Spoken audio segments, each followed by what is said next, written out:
نائمہ خیرالحسن کی اکلوتی اور لاڈلی بیٹی تھی۔ نائمہ پڑھی لکھی تھی، حال ہی میں اس نے ماسٹرز کی ڈگری مکمل کی تھی، مگر جب بھی شادی کی بات آتی تو وہ ایک ہی رٹ لگاتی کہ میں کسی مولانا سے ہی شادی کروں گی۔ یہ سن کر اس کی والدہ کہتی کہ تمہیں اس لیے اس قدر پڑھایا کہ تم ایسی باتیں کرو۔ خیر نائمہ پر بار یہی ایک ہی جملہ والدہ کے سامنے ادا کرتی۔ والدہ سمجھتی کہ بچی کے سر 2 دن کا بھوت چڑھا ہے، جب اتر جائے گا تو خود ہی سیدھی ہو جائے گی۔ ایک دن خیرالحسن گھر آیا تو وہ بہت خوش تھا۔ بیوی نے وجہ پوچھی تو اس نے بتایا کہ ایک بہترین رشتہ آیا ہے، لڑکا اٹلی میں کاروبار کرتا ہے اور وطنی بھی ہے۔ اگر ہماری نائمہ کی شادی اس سے ہوئی تو وہ راج کرے گی۔ وہ اپنی کمیٹی میں بڑے عہدے پر فائز ہے، اس کے ہاتھ کے نیچے کتنے ہی ملازم ہیں۔ ہماری نائمہ میم صاحب بنے گی۔ کمپنی کی طرف سے ایک بہترین گھر بھی ہے، اس لڑکے کے پاس اور ایک بڑی سی گاڑی بھی ہے۔ اور تو اور لڑکے کی تصویر دیکھو، یہ دیکھو کیسا شہزادہ لگتا ہے۔ بہت اچھی جوڑی بنے گی اس کی اور نائمہ کی۔ خیرالحسن کی بیوی بھی باتوں سے بھی اس کی خوشی ظاہر ہو رہی تھی۔ پھر وہ بولی، یہ تصویر لائے دیں، میں نائمہ کے کمرے میں رکھ دیتی ہوں، جب وہ تصویر دیکھ لے گی تو رشتے کے بارے میں بتاؤں گی۔ اگلے روز نائمہ کی والدہ نے اس سے تصویر کے بارے میں پوچھا تو وہ بولی، لڑکا اچھا ہے، مگر میں اس سے شادی نہیں کر سکتی کیونکہ یہ دیندار نہیں ہے۔ اس کی والدہ یہ سن کر بہت حیران ہوئی کہ بیٹی کیا پاگل پن والی باتیں کر رہی ہو، اور پھر وہ بولی کہ انکار کرنے سے پہلے ایک بار پوچھ تو لو لڑکا کیا کام کرتا ہے۔ اٹلی کا رہائشی ہے، کمپنی میں بڑے عہدے پر فائز ہے۔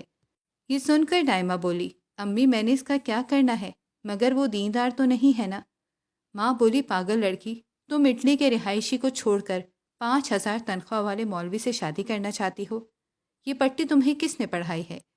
وہ بولی، امی کسی نے پٹی نہیں پڑھائی، بس میں مولانا سے ہی شادی کرنا چاہتی ہوں کہ وہ اپنی بیوی کے حقوق و فرائض کو بخوبی جانتا ہے، وہ امانت دار ہوتا ہے، وہ بد نظر نہیں ہوتا، وہ محبت صرف مجھ سے کرے گا۔ اور رہی بات روسی کی تو بہرحال وہ لکھی ہوئی ہے، جتنی ملنی ہوگی مل جائے گی۔ یہ سن کر نائمہ کی والدہ بولی، تمہارے والد کو پتہ چلا تو ان کو کتنا صدمہ ہوگا، ایسے اچھے رشتے آج کل ملتے کہاں ہیں۔ تو نائمہ جواباً بولی، امی لاکھوں کمانے والا لاکھوں کی ڈیمانڈ بھی کرے گا، اور شادی میں آپ لوگوں کو کتنا خرچہ ہوگا، یہ بات سوچی ہے آپ نے؟ والدہ بولی، یہ مسئلہ ہمارا ہے تمہارا نہیں، اور شادیوں میں خرچے آتے ہی رہتے ہیں۔ وہ بولی، امی آج کے دور میں بھی اچھے مولانا ہوتے ہیں جو بنا کچھ لیے شادی کرتے ہیں، آپ لوگ بھی میرے لیے کسی مولانا کا رشتہ تلاش کریں۔ سوچے تو صحیح، یہ دنیا چند روزہ ہے، ایک دن سب نے ہی گزر جانا ہے۔ میں اپنی زندگی کس خدا ترس انسان کے ساتھ گزارنا چاہتی ہوں تاکہ میری آخرت تباہ نہ ہو۔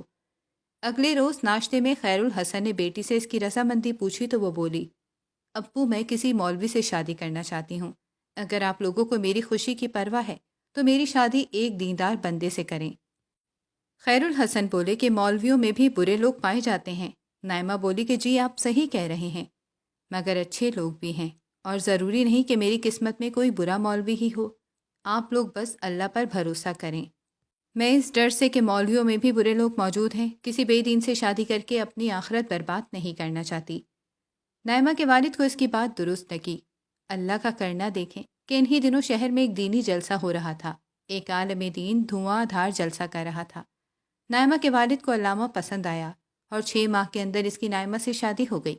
خاندان کے لوگوں نے لاکھ باتیں کی کہ پیسہ بچانے کے لیے خیرالحسن نے بیٹی کی شادی کسی مولوی سے کی، مگر خیرالحسن ایک دم مطمئن تھا کیونکہ اس کی بیٹی خوش تھی۔ 2 ماہ بعد نائمہ اپنے سسرال سے میکے آئی تو بہت خوش تھی۔ والد سے بات کر رہی تھی کہ اس کا فون بجنے لگا۔ کمرے میں جا کر اس نے بات کی اور جب واپس آئی تو چہرے پہ جو خوشی تھی اور انہوں نے جو آنسو، وہ بیان سے باہر ہیں۔ والد نے پوچھا، کیا ہوا ہے؟ نائمہ بولی، ابا وہ آپ کے داماد نے مدینہ منورہ کے کسی دینی ادارے میں اپنی درخواست پیش کی تھی، ان کو وہاں ملازمت مل گئی ہے، ماہانہ 1.5 لاکھ ریال تنخواہ، اور وہاں کی رہائش بھی ساتھ مل رہی ہے۔ یہ سن کر اس کے والدین بہت خوش ہوئے اور انہوں نے بیٹی کے حق میں اچھا فیصلہ کیا تھا۔